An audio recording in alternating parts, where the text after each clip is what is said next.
प्रिय विद्यार्थियों, आपने अपने आसपास कई प्रकार के पेड़ पौधे और जीव जंतु देखे हैं और हमको उनमें से लगभग कई के नाम और लक्षण हम बता सकते हैं और हमें पता होते हैं।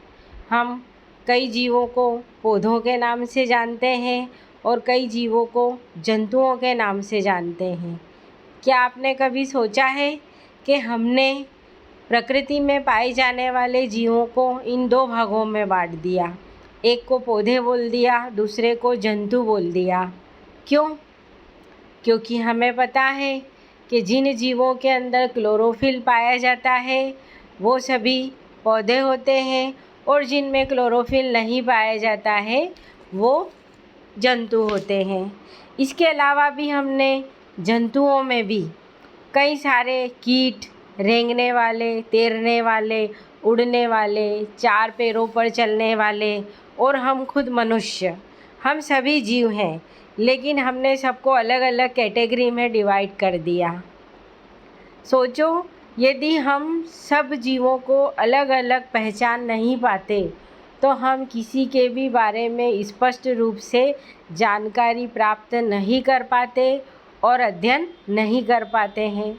आज हमें पता है कि कौन सा जीव पक्षी है, कौन सा रेप्टाइल्स है, कौन तैरने वाला है, कौन समुद्री है, कौन स्वच्छ जली है। अर्थात कहीं न कहीं विज्ञान की कोई ऐसी शाखा है जो जीवों को उनके लक्षणों के आधार पर छोटे छोटे समूहों में वर्गीकृत कर उनको पहचान कर और नाम देने का प्रयत्न करती है। जी हाँ, आज हम जीव विज्ञान की उसी शाखा के बारे में जानकारी प्राप्त करेंगे जो जीवों को पहचान कर उनका नामकरण कर जानकारी प्रदान करती है। वह शाखा वर्गीकरण कहलाती है। प्रकृति में हमारे आसपास लगभग 90 लाख प्रकार के जीव जंतु और 35 लाख प्रकार के पौधे मौजूद हैं और ये पौधे और जंतु हमारे जैविक संसार का भाग है। प्रकृति में जहाँ सूक्ष्म जीवों से लेकर एक कोशिकी, द्विकोशिकी से लेकर बहुकोशिकी विशाल हाथी और ब्लू व्हेल जैसे जीव भी पाए जाते हैं। मतलब जीवों की इतनी अधिक विविधता होने के बाद भी हम प्रत्येक जीव के बारे में सटीक जानकारी और उसका हमने एक विशिष्ट नामकरण कर दिया है ताकि संपूर्ण विश्व के लोग उन्हें उस विशेष नाम से ही जानते हैं। अब हम देखते हैं वर्गीकरण की आवश्यकता क्यों हुई। इतनी अधिक जैव विविधता होने के कारण जीवों को उनके लक्षणों के आधार पर हम बांट कर पहचान कर सके और अध्ययन कर सके, इसलिए हमें वर्गीकरण की आवश्यकता होती है। अब इस वर्गीकरण की शाखा का क्या उद्देश्य है और महत्व है, ये भी हमें देखना है कि वर्गीकरण के कारण ही पूरे विश्व के असंख्य जीव जंतुओं के अध्ययन में सुविधा मिली। वर्गीकरण के कारण ही हम जीवों, पादपों के बीच संबंधों का पता लगा पाए। जीवों की उत्पत्ति के क्रम का पता चला कि यानी सबसे पहले कौन से जीव उत्पन्न हुए, समुद्री जीव बने, पक्षी बने या स्थल पर चलने वाले जीव बने या हम मनुष्य बने। जब तक वर्गीकरण हमने नहीं किया तब तक हम नहीं कह सकते थे कि प्रकृति में कौन से जीव पहले उत्पन्न हुए और जीवों को वर्गीकृत करने के बाद ही हमें पता चला कि पृथ्वी पर कौन से जीव पहले उत्पन्न हुए और कौन से बाद में। हमें वर्गीकरण की पद्धति में बार बार बदलाव भी करना पड़ता है। क्यों करना पड़ रहा है? क्योंकि जीवों में लगातार विकास की प्रक्रिया चल रही है। आनुवंशिक गुणों में परिवर्तन हो रहा है किसी न किसी कारण। ये परिवर्तन वातावरण के कारण भी हो सकता है या गुणसूत्रीय उत्परिवर्तन होने के कारण भी हो सकता है। इसके कारण पौधों और जंतुओं की नई नई प्रजातियों का विकास होता है। अतः उनको हम पहचान कर और उनको वर्गीकृत करके संबंधित वर्गीकरण प्रणाली में उनको रखते हैं। अतः बार बार वर्गीकरण की प्रणालियों में हमें संशोधन करना पड़ता है। अब सबसे मुख्य डेफिनेशन और जानकारी कि वर्गीकी जीव विज्ञान की वह शाखा है जिसके अंतर्गत जीवों को पहचान कर उनका नामकरण करके उनको विशेष समूह में वर्गीकृत किया जाता है।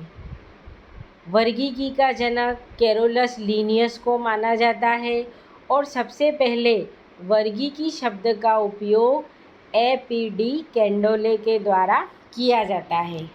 कभी कभी टेक्सोनॉमी वर्गीकरण के स्थान पर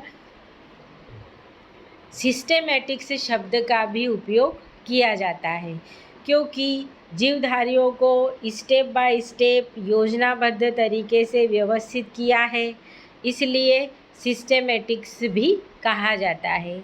अब वर्गीकरण के 3 प्रमुख तथ्य होते हैं। सबसे पहला होता है पहचान करना, यानी हमें कोई भी नया जीव नज़र आया तो हम खुद भी देखते हैं सबसे पहले कि ये पौधा है कि जंतु है।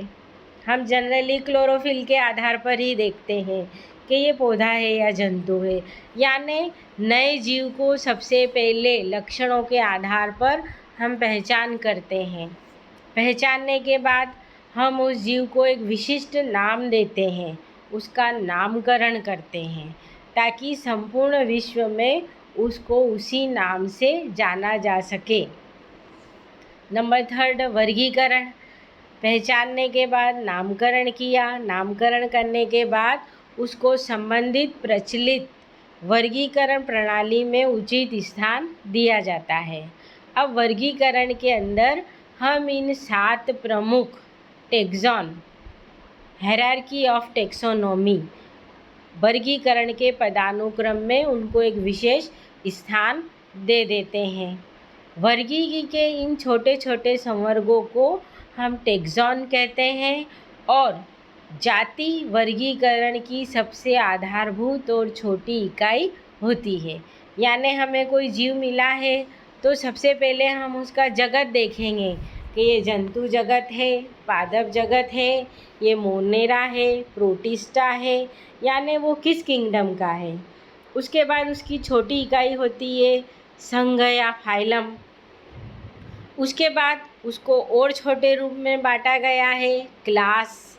क्लास को ऑर्डर में, ऑर्डर को कुल या फैमिली में और फैमिली को जीनस और स्पीशीज़ में वर्गीकृत किया जाता है। यानी किसी जीव की मुख्य रूप से पहचान उसकी जाति या स्पीशीज़ ही होती है। इसके बाद जाति किसे कहते हैं, ये महत्वपूर्ण प्रश्न है। मेयर ने 1942 में बताया कि ऐसे समष्टि के जीव जिनमें आपस में रिप्रोडक्शन होता है, प्रजनन हो जाता है, ऐसे जीवों के समूह को हम जाति कहते हैं। उपजाति। कभी कभी एक ही समान जीव भोजन की तलाश में अलग अलग क्षेत्रों में चले जाते हैं, तो उन जीव में उस क्षेत्र विशेष के हिसाब से कुछ बाहरी परिवर्तन आ जाते हैं। अतः हमें एक जीव से उसकी दूसरी प्रजाति प्राप्त हो जाती है, इसी को हम उपजाति कहते हैं।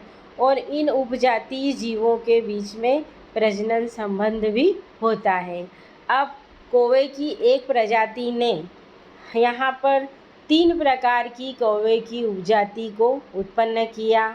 पहला भारतीय कौवा, बर्मी कौवा और लंकाई कौवा।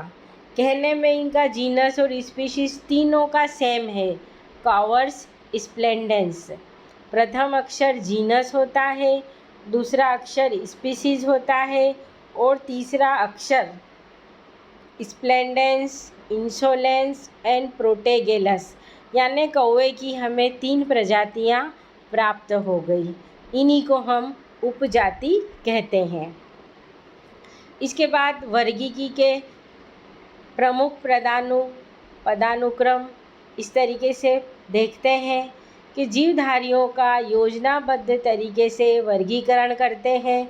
इसलिए जीवधारियों को बहुत से छोटे से बड़े समूहों की ओर रखा जाता है। इन समूहों को हम वर्ग या टैक्सॉन कहते हैं और इन टैक्सॉन में जीवों को उनके गुणों और विकासीय पदानुक्रम में श्रृंखला के रूप में व्यवस्थित करते हैं। हायरार्की ऑफ टैक्सोनॉमी के कुल 7 टैक्सॉन होते हैं।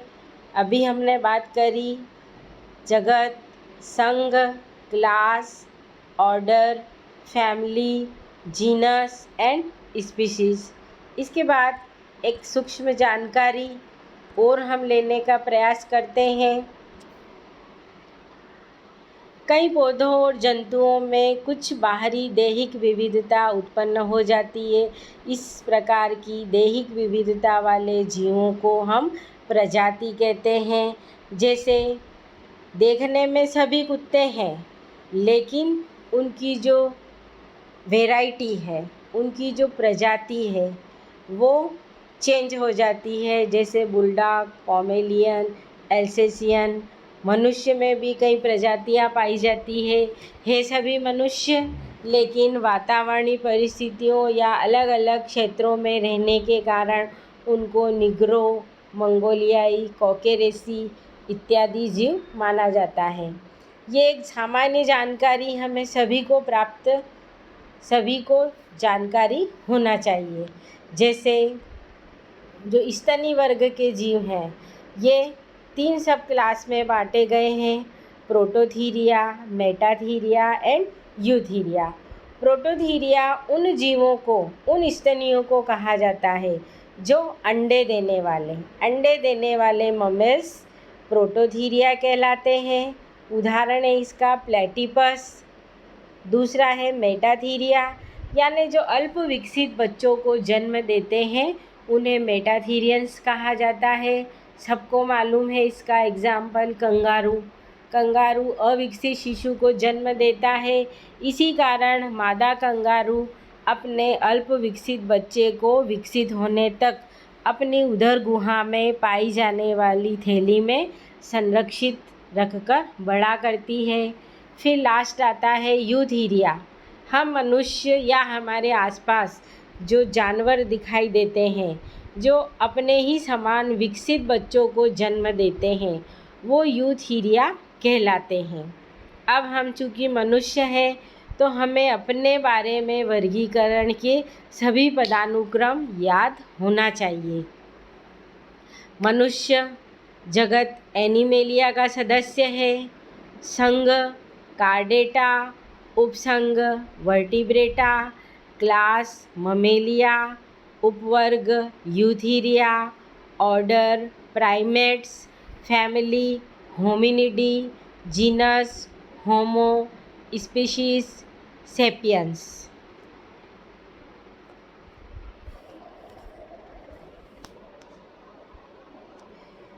इस प्रकार इस वीडियो के माध्यम से हमने वर्गीकरण को संक्षिप्त में समझने का प्रयास किया।